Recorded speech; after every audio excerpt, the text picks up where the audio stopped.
যারা এবছরে D.El.Ed part 2 exam দিচ্ছ তাদের জন্য আজকে CC2 অর্থাৎ এডুকেশনাল স্টাডিজ থেকে একটা গুরুত্বপূর্ণ প্রশ্ন নিয়ে এসেছি। তোমরা এই প্রশ্নটা ভালো করে দেখো, এটা 7 কিংবা 16 নম্বরের জন্য খুবই গুরুত্বপূর্ণ। প্রশ্নটা হলো শিক্ষার উপাদানগুলি আলোচনা করুন, কিংবা বলতে পারে শিক্ষার বিভিন্ন উপাদানগুলি আলোচনা করুন, বা বলতে পারে শিক্ষা প্রক্রিয়ার বিভিন্ন উপাদানগুলি আলোচনা করুন, বা বলতে পারে শিক্ষা প্রক্রিয়ার প্রধান উপাদানগুলি কী কী তা আলোচনা করুন। তো উত্তরটা দেখো, শিক্ষা প্রক্রিয়ার প্রধান উপাদানগুলি হলো শিক্ষার্থী, শিক্ষক, পাঠ্যক্রম এবং বিদ্যালয়। শিক্ষার্থী, শিক্ষার অপরিহার্য উপাদানগুলির মধ্যে শিক্ষার্থী বা শিশুই মধ্যমণি, কারণ শিক্ষার্থী ছাড়া কোনো শিক্ষা ব্যবস্থাকে কল্পনা করা যায় না। শিক্ষার জন্য শিশু নয়, শিশুর জন্য শিক্ষা। তাকে কেন্দ্র করেই আবর্তিত শিক্ষার সার্থকতা। আধুনিক শিক্ষার জনক রুসো প্রথম শিশুকে শিক্ষার কেন্দ্রস্থলে স্থাপন করেন। আধুনিক শিক্ষা শিক্ষার্থীর মধ্যে সহজাত গুণাবলীর বিকাশ সাধনে বিশেষভাবে সহায়তা করে থাকে। শিশু বা শিক্ষার্থীর চাহিদা ও তার মানস প্রকৃতি অনুযায়ী পাঠ্যক্রম প্রণয়ন করতে হবে। শিশুর আগ্রহ ও স্বতঃস্ফূর্ত সক্রিয়তার ওপর ভিত্তি করেই শিক্ষা পদ্ধতি নির্বাচন করা হবে। আসলে শিশু মনোবিদ্যার ভিত্তিতে শিক্ষাকে গড়ে তুলতে হবে, না হলে তা ব্যর্থ হবে। এরপর শিক্ষক। শিক্ষক শিক্ষা প্রক্রিয়ার প্রাণ, অন্যতম মুখ্য উপাদান। শিক্ষক শিক্ষার্থীর মধ্যে জ্ঞানের স্পৃহা জাগিয়ে তুলবেন। শিক্ষার্থীর কাছে তিনি অনুসরণযোগ্য আদর্শ রোল মডেল স্বরূপ, ভ্রাতৃত্ব ও সহযোগিতার আবহের সৃষ্টিকর্তা। শিক্ষক হবেন জ্ঞান তপস্বী, সহায়ক, বন্ধু। তিনি বিদ্যার্থীর অনন্ত শক্তি ও সম্ভাবনা বিকাশের জন্য উপযুক্ত জ্ঞান সামগ্রী নির্বাচন করবেন। বিদ্যার্থীকে বা শিক্ষার্থীকে অধ্যয়নে মনোনিবেশের জন্য অনুপ্রাণিত করবেন। তাদের মধ্যে জ্ঞানের আলো জ্বেলে দেবেন।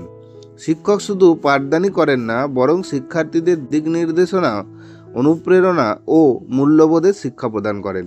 সমাজের ভিত্তি স্থাপন করতে এবং শিশুকে উপযুক্ত শিক্ষার মাধ্যমে শিক্ষিত করে তোলার ক্ষেত্রে শিক্ষার উপাদান হিসেবে শিক্ষকের ভূমিকা অনস্বীকার্য।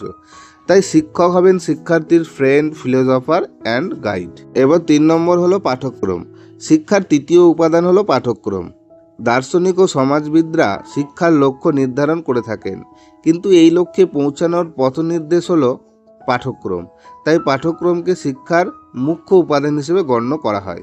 পাঠ্যক্রম পাঠ্য বিষয়ের তালিকা মাত্র নয়, শিক্ষালয়ের বৈচিত্র্যপূর্ণ সকল জ্ঞান, কর্ম ও অভিজ্ঞতার সমন্বিত রূপ হলো পাঠ্যক্রম। অবশ্য শিক্ষার লক্ষ্য অনুযায়ী পাঠ্যক্রমের রূপ ও বিন্যাস নির্ধারিত হয়, তবে শিক্ষার্থীর জীবনের ক্রমবিকাশের সঙ্গে পাঠ্যক্রমের সঙ্গতি থাকা একান্ত আবশ্যক। অন্যথায় বিষয়বস্তুর বোঝা প্রকৃত শিক্ষার পক্ষে অন্তরায় হয়ে দাঁড়াবে। শিক্ষাকে সচল রাখার প্রক্রিয়ায় পাঠ্যক্রম এক অপরিহার্য উপাদান। শিক্ষা প্রক্রিয়াকে সার্থক রূপ দিতে পাঠ্যক্রম মুখ্য ভূমিকা পালন করে। কেবল কোন কোন বিষয়বস্তু পাঠ্যক্রমে অন্তর্ভুক্ত হবে এই আলোচনাতেই পাঠ্যক্রম সীমাবদ্ধ থাকে না। পাঠ্যক্রম রচনাকালে এর উদ্দেশ্য, ভিত্তি, পাঠ্যক্রমের শ্রেণীবিভাগ, পাঠ্যক্রম প্রণয়নের নীতি ও তার মূল্যায়ন সকল বিষয়ই বিবেচনা করতে হবে। এরপর শিক্ষালয় বা বিদ্যালয়। শিক্ষার চতুর্থ উপাদান হলো শিক্ষালয় বা বিদ্যালয়। শিক্ষার মাধ্যম হলো বিদ্যালয়, একটি সুপরিচিত শব্দ। বিদ্যালয়ে বিদ্যার আদান প্রদান হয়, তাই এই স্থানকে তীর্থের সঙ্গে তুলনা করা যায়। দীর্ঘদিনের সাধনার ফলে বাণীর মন্দির গড়ে উঠেছে। প্রথমে অবশ্য কয়েকটি পরিবারের প্রয়োজনে এক একটি আঞ্চলিক শিক্ষাকেন্দ্রের প্রতিষ্ঠা হয়েছিল, গুরুগৃহের পত্তন হয়েছিল, কিন্তু আজ গুরুগৃহের শিক্ষা ব্যবস্থা আমাদের জীবন থেকে বিচ্ছিন্ন। কালের দাবি মেনে আজ বিদ্যালয় বা বিদ্যানিকেতন গড়ে উঠেছে। এর উদ্দেশ্য হলো বিদ্যার্থীর ক্রমবিকাশকে পরিণতি দেওয়া, জীবনের জন্য প্রস্তুত করে তোলা, চরিত্র গঠন ও বিদ্যার্থীর অনন্ত সম্ভাবনাকে বিকশিত ও প্রকাশিত করে তোলা। যুগের পরিবর্তনের সঙ্গে শিক্ষার পরিবেশে এসেছে বৈচিত্র্য, মনের চাহিদা বেড়েছে, কিন্তু প্রাচীন ভারতের পর্ণকুটিরে যে জ্ঞানের আলো জ্বলে উঠত, আজ আধুনিক পাকা বিদ্যালয় গৃহগুলিতে সম্পন্ন হয়েছে। তোমাদের কাছে একটাই অনুরোধ যে আমার এই ভিডিওগুলো দেখে তোমাদের হেল্পফুল বলে মনে হলে অবশ্যই লাইক করো, বন্ধুদের শেয়ার করে দাও আর চ্যানেলটা সাবস্ক্রাইব করে দাও।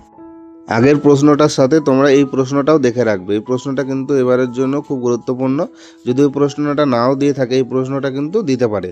প্রশ্নটা হলো উদাহরণ সহ বিভিন্ন প্রকার পাঠ্যক্রম আলোচনা করো। যদি এটা 7-এ না আসে 16-তে আসতে পারে, আর যদি 7-এ আসে তাহলে যে কোনো একটা পাঠ্যক্রম থেকে তোমাদের প্রশ্ন আসতে পারে। তোমরা ভালো করে প্রশ্নটা দেখে যাও।